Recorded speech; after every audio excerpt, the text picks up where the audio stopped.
Web novel की industry world wide काफी बड़ी है एंड अकेले चाइना में ही majority of the web novels बनते हैं। और अगर उनमें से 5, 6 या 10, 12 बैन भी हो जाए तो लोगों को ज्यादा फर्क नहीं पड़ेगा। पर अगर 12 लाख से ज्यादा वेब नोवेल्स एक साथ बैन हो जाए तो क्या होगा?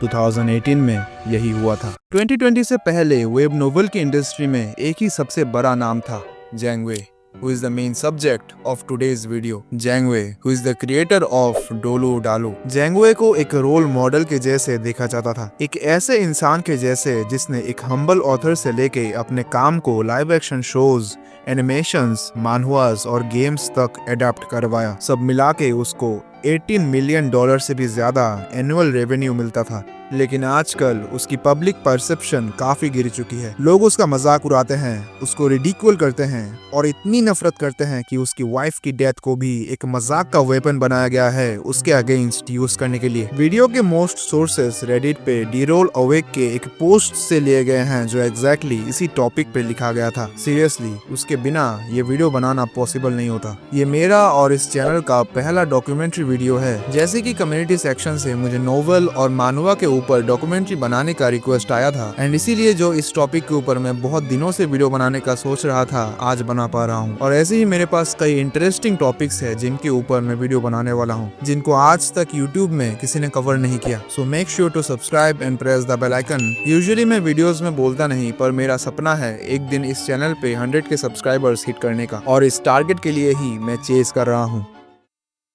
ज़ैंग वे का जन्म 10 जनवरी 1981 को हुआ था। उसकी अर्ली लाइफ के बारे में ज्यादा कुछ नहीं पता और ब्लैंक्स तभी फील होती हैं जब वो कॉलेज ग्रेजुएट करता है और 1998 में चाइना नेटवर्क टेलीविजन में काम करना स्टार्ट करता है। वहाँ काम करते वक्त ज़ैंग वे ने वेब नॉवेल्स पढ़ना शुरू किया। इंस्पायर्ड होके 2004 में ज़ैंग वे ने अपने पेन नेम तानजिया शानशाओ के अंडर लिखना स्टार्ट किया। अपना पहला web novel child of the light के साथ डेब्यूट किया और शिडियान के साथ साइन इन कर लिया, जो कि शायद सबसे बड़ा वेब नोवेल प्लेटफॉर्म है। अगले कुछ सालों में ज़ैंग वे ने एक के बाद एक नोवेल लिख के खत्म की। 2007 में ज़ैंग वे की शादी हुई जो आगे जाके रिलेवेंट होगी, और 2008 में ज़ैंग वे ने डोलू डालू पे काम करना स्टार्ट किया जो उसका सबसे फेमस वेब नोवेल है। बेसिकली उसका मनी ट्री। डोलू डालो के सक्सेस के बाद ज़ैंग वे की लाइफ काफी अच्छी चल रही थी। सेम यूनिवर्स में वो नए नोवेल्स रिलीज करता गया और जनरली लिखता गया। लोग उसको प्यार करते थे। उसकी इमेज एक रोल मॉडल जैसी थी, एक ऐसे इंसान की जिसने हम्बल बिगिनिंग्स के साथ स्टार्ट करके बड़ा नाम कमाया। पब्लिक के एडमायरेशन को और भी बूस्ट दिया उसके और उसकी वाइफ की रिलेशनशिप ने। ज़ैंग वे ने उसकी और उसकी वाइफ की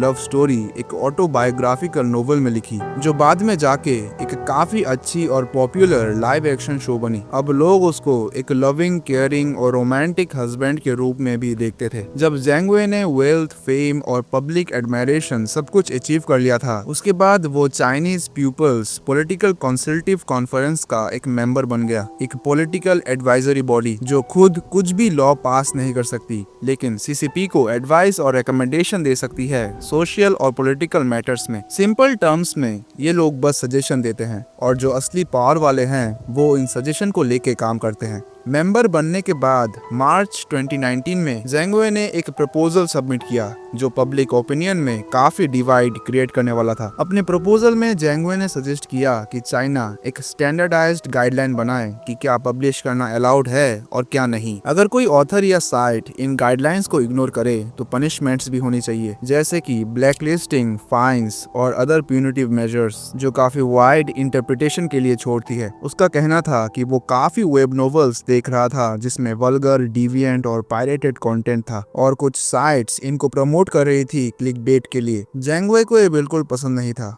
और क्योंकि वो वेब नोवेल इंडस्ट्री का इमेज बेटर करना चाहता था इसीलिए उसने ये प्रपोजल दिया। और ये ऑब्वियस है कि लोग इसके अगेंस्ट क्यों थे, क्योंकि अगर ये इम्प्लीमेंट होता तो कई इनोसेंट नोवेल्स भी बैन हो जाते, क्योंकि चाइना में नॉन ट्रेडिशनल रिलेशनशिप्स, सुपरस्टिशंस और जो चीजें सोशली स्टेबिलिटी को थ्रेटन करती है वो जनरली टॉलरेट नहीं होती। And not to mention people would have generally just been against this proposal because censorship isn't the first thing that comes to mind when you think of things that bolster creativity. Reaction में लोग जेंगवे को hypocrisy के लिए criticise करने लगे क्योंकि उसके खुद के नॉवेल्स काफी अनक्लीन थे। डी रोल अवेक के पोस्ट में एक रीडर का कंप्लेंट मिला था कि उसके खुद के नॉवेल्स में काफी नॉन कॉन्सेंशुअल कंटेंट था। मई 2019 में जेंगवे के प्रपोजल के कुछ ही महीने बाद एक मैसिव वेब नॉवल पर्ज हुआ। शीडियन पे ही अलोन 1.2 मिलियन वर्क्स हटा दिए गए और ये सिर्फ एक साइट की बात है। टोटल नंबर्स और भी ज्यादा थे। एज ए रिजल्ट हुआ था कि लॉर्ड ऑफ द मिस्ट्रीज जैसे नॉवेल्स काफी सफर करे थे, इतना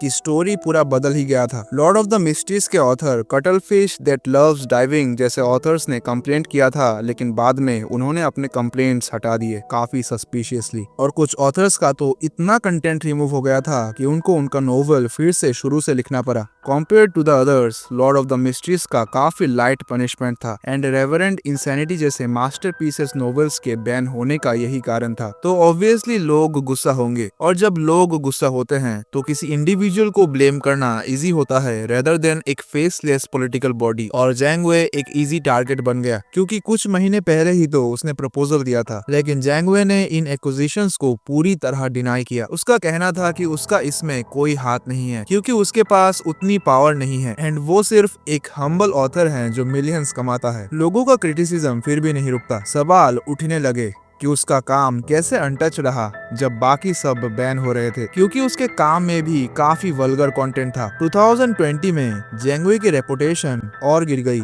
जब शीडियन ने एक नया कॉन्ट्रैक्ट रिलीज किया जिसको ऑलमोस्ट सभी ऑथर्स ने अपोज किया था और स्ट्राइक पे चले गए। मैं ऑलमोस्ट इसीलिए बोल रहा हूँ क्योंकि जेंगवे ने इस कॉन्ट्रैक्ट को सपोर्ट किया था एक लंबी पोस्ट के थ्रू। उसने बोला कि राइटिंग करियर में अनफेयर कॉन्ट्रैक्ट्स के लॉसेस अनअवॉइडेबल होते हैं और बस इतना देखना चाहिए कि लॉस कितना कम हो। उसने ये भी बोला कि नए मैनेजमेंट ने ये कॉन्ट्रैक्ट लाया है और अगर उन पे ट्रस्ट नहीं कर सकते तो एटलीस्ट टेंसेंट पे ट्रस्ट कर लो, क्योंकि बड़े कॉर्पोरेशंस ऑब्वियसली सबका भला चाहते हैं। अपने पोस्ट के एंड में वो ऑथर्स को थोड़ा एनकरेज करते हुए लिखता है, 16 साल में मैंने बहुत अप्स एंड डाउन्स देखे हैं। फिजिकल पेन, अपनी वाइफ का लॉस, कॉम्प्लिकेशंस। मुझे सपोर्ट किया है मेरी लव फॉर ऑनलाइन आर्टिकल्स और रीडर्स के सपोर्ट ने। अगर मैं सच में इंडस्ट्री को प्यार नहीं करता तो मैं 16 साल तक नहीं लिखता। मैं चाहता हूँ इंडस्ट्री और ऑथर्स दोनों का ही अच्छा हो, हम सब सेल्फ रिलायंट और कॉन्फिडेंट बने। लेकिन फिर वो कंटिन्यू करता है और कहता है, आज मेरी लेट वाइफ का 38th बर्थडे है और मैं उसे बहुत मिस करता हूँ। हैप्पी बर्थडे मुजी। अब सोचो ये चीजें प्रॉब्लमेटिक क्यों बनी। पहला रीजन है जेंगवे ने अपनी वाइफ की डेथ को एक कंट्रोवर्सी से अनरिलेटेड पोस्ट में ड्रैग किया। फिर भी उसने अपने वाइफ के डेथ को 2 बार मेंशन किया एंड दिखाया कि how he is so miserable at her loss. पहले भी उसने अपने नए चैप्टर्स के ऑथर्स नोट पे 2 बार उसके वाइफ के डेथ को मेंशन किया था और उसके एक एडिटर ने एक ग्रुप चैट में आके बोला था कि वो उसके वाइफ के डेथ को यूज कर रहा है फॉर अटेंशन, और तब जेंगवे ने उसको जॉब से निकाल दिया था और लोग भी उसका सपोर्ट कर रहे थे। पर अब लोगों को ये क्लियरली दिख रहा है कि वो अपने वाइफ के डेथ को अटेंशन के लिए यूज कर रहा है। और सेकंड रीजन था that he was supporting a new contract that is outright disrespectful to writers and treats them like trash और मे बी इवन वर्स। तुम्हें अगर पता नहीं कि तुम्हारे फेवरेट वेब नोवेल के ऑथर शायद अपने ही नोवेल के राइट्स ओन नहीं करते, और ये कोई नई बात नहीं है, लेकिन ये कॉन्ट्रैक्ट इतना ज्यादा टॉक्सिक था कि वो लोग जो पहले अनफेयर टर्म्स से भी चिल थे उन्होंने भी अब अपोज करना शुरू कर दिया था। नए कॉन्ट्रैक्ट के टर्म्स में शीडियन ने राइटर्स और प्लेटफॉर्म के रिलेशनशिप को डिफाइन किया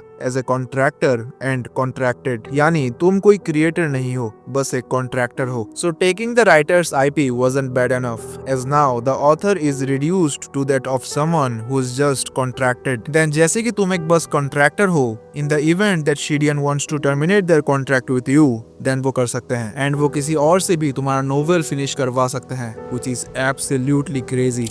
अब सोचो, चाइनीज ऑथर्स ऑलरेडी बहुत कम कमा रहे हैं और प्लेटफॉर्म उनसे मिलियंस में व्यूज ले जाते हैं और बदले में कुछ भी नहीं मिलता। इन सब के बाद जेंगवे को और भी ज्यादा हेट मिलने लगा। र्यूमर्स तो ये भी आए थे कि उसने अपने वाइफ के डेथ के बाद एक कॉलेज स्टूडेंट से शादी कर ली थी। लोगों का ये कहना था कि वो अब हम्बल भी नहीं रहा, बस एक रीच सेल आउट बन गया था। और ऊपर से अब भी लोग ये नहीं भूले कि जेंगवे ही वो बंदा था जिसकी वजह से 2019 का वेब नोवेल पर्ज हुआ था, या एटलीस्ट लोगों का तो यही मानना है। लेकिन असली सवाल ये है कि क्या सच में उसने ये किया था? Short and boring answer, may be yes. लेकिन हम श्योर नहीं कह सकते। डी रोल अवेक के एक आर्टिकल के अकॉर्डिंग सीसीपी ऑलरेडी फरवरी 2019 में वेब नोवेल इंडस्ट्री पे नजर बना चुकी थी, जैंग वे के प्रपोजल से 1 महीने पहले। तो क्या जैंग वे पूरा निर्दोष था? पता नहीं, हो सकता है उसके प्रपोजल के डिसीजन को फास्ट फॉरवर्ड करने में किसी ने मदद की हो, या फिर हो सकता है सीसीपी ने उसका प्रपोजल देखा भी ना हो। It's just a series of what ifs with the little information that I have. और इसी वजह से जैंग वे आज वेब नोवेल कम्युनिटी में सबसे ज्यादा हेटेड पर्सन बन गया है। अगर तुम जैंग वे को अपनी फेवरेट नोवेल के बैन होने के लिए ब्लेम नहीं कर सकते तो टेंशन मत लो,